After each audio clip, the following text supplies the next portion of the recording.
En un país donde el gobierno, el gobernante es el que hace la prensa, los periódicos son del gobierno y están para complacer al gobierno, pues los grandes males se callan.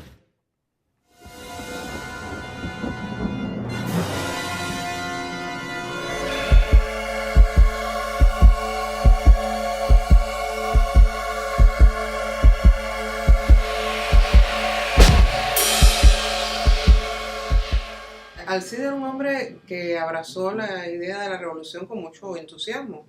Él era una persona muy pobre, muy humilde. Antes de la revolución pasó muchísimo trabajo y vio en la revolución del año 59 la posibilidad de superarse, de ser escritor. Era una cosa que siempre le había gustado y que por supuesto no, a la cual no aspiraba porque tenía que sobrevivir anteriormente.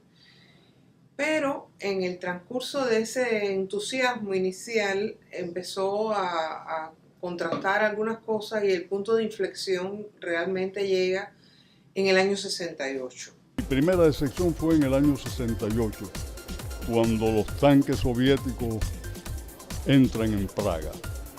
Y Fidel justifica aquello. Y en el ámbito interno, una medida económica que se tomó que se conoce como la ofensiva revolucionaria, que fue acabar con todo vestigio de pequeña propiedad en Cuba, o sea, de pequeños negocios en Cuba.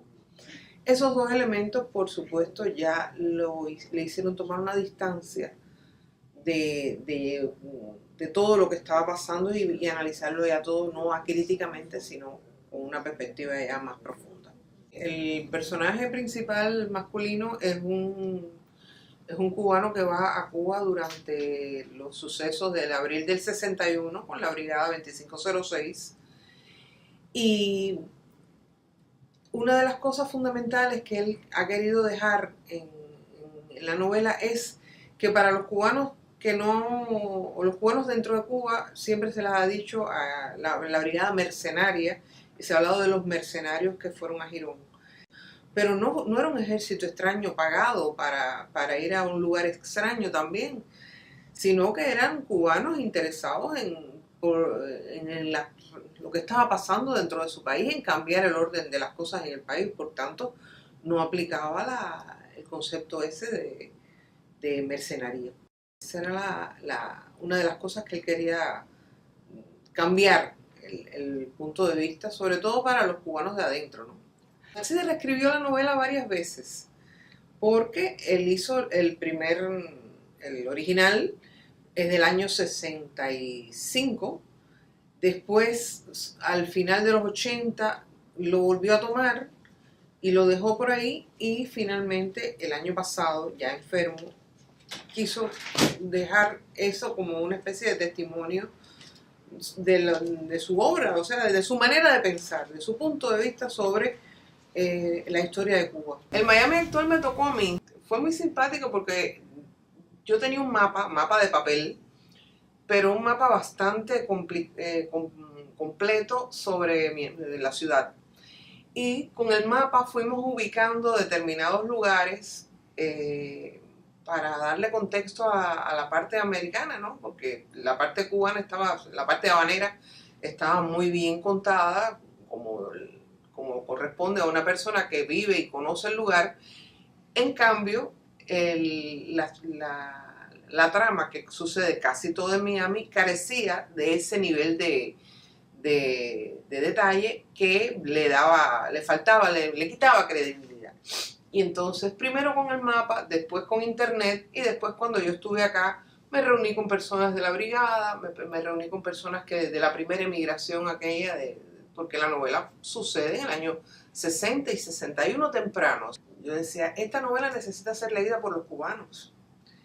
Y como no te la van a publicar en Cuba de ninguna manera, no solamente por el título, sino por el contenido, pues que sean los cubanos de Miami, los primeros que tengan la novela. Eso me pareció un acto de justicia literaria, porque el personaje en definitiva es un tipo de Miami que llegó, que pasó trabajo y y esa primera emigración que fue tan difícil, porque ahora